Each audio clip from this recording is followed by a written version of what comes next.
Hello there, lovely Croí folk. It is great to be with you.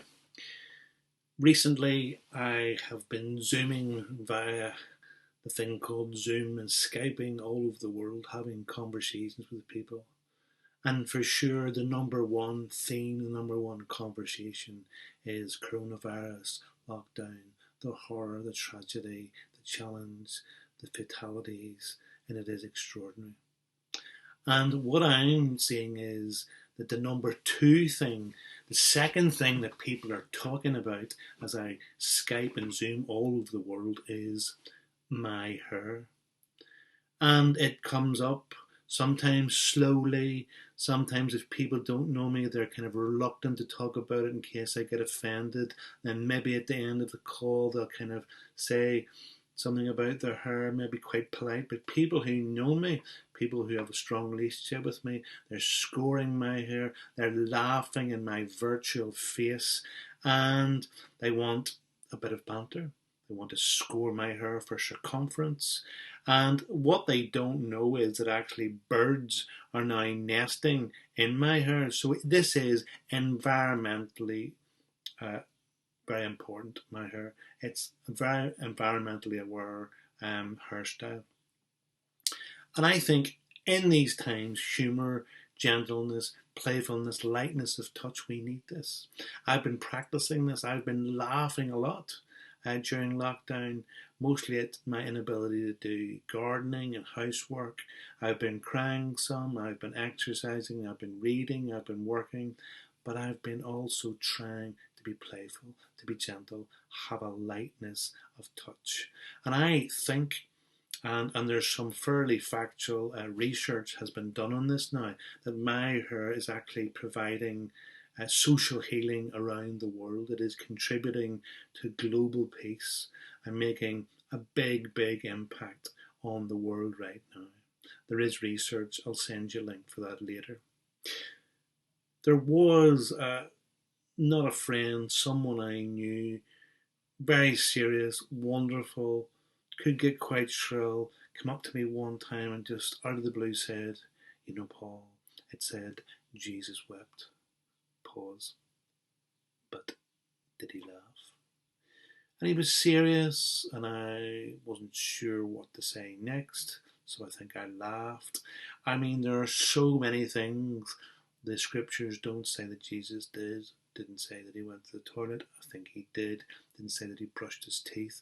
I'm not sure culturally whether they would have brushed their teeth or not. And certainly doesn't say that he was blonde Jesus. And I see lots of pictures of kind of beautiful blonde Jesus. And doesn't say he did the dishes, all of those things. And I think it is important to consider where does gentleness, playfulness, and light touch connect in with the Gospels and Jesus. And I think Jesus would have been attractive, not necessarily physically, but I would have felt at home with him. And how can you have hospitality and be po-faced?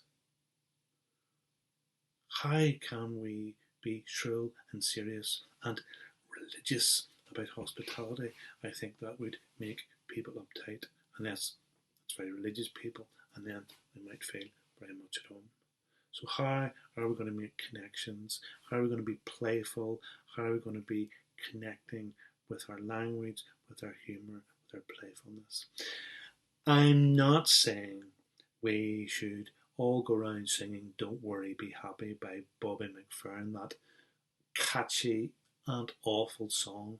Don't worry, be happy, just whistle. I don't think that at all. We need to own up to our feelings.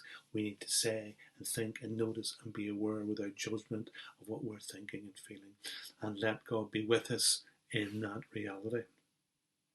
And even in that, though, we need to be gentle, playful, have a light touch.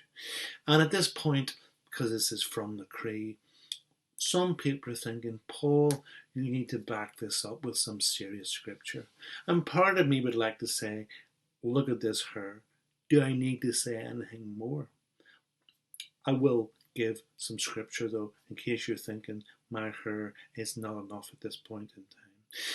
We could use, for example, something from Ecclesiastes, which is such an ancient, such a strange text that you could prove, you could endorse pretty much anything out of those texts. So Ecclesiastes 3 would say something like, there's a time to weep and a time to laugh. There we go. Happy now? Does that give us permission to laugh, to cry? I'm not sure. And I suppose to continue with the serious thing, what has been coming to my mind is the passage in Galatians about the fruit of the Spirit, which is love, joy, peace, patience, kindness, goodness, self-control. I think fun's in there somewhere. I think playfulness is in there somewhere.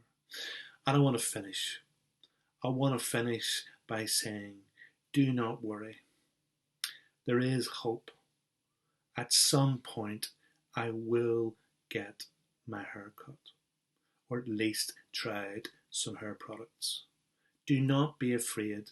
The era of my long hair will come to an end.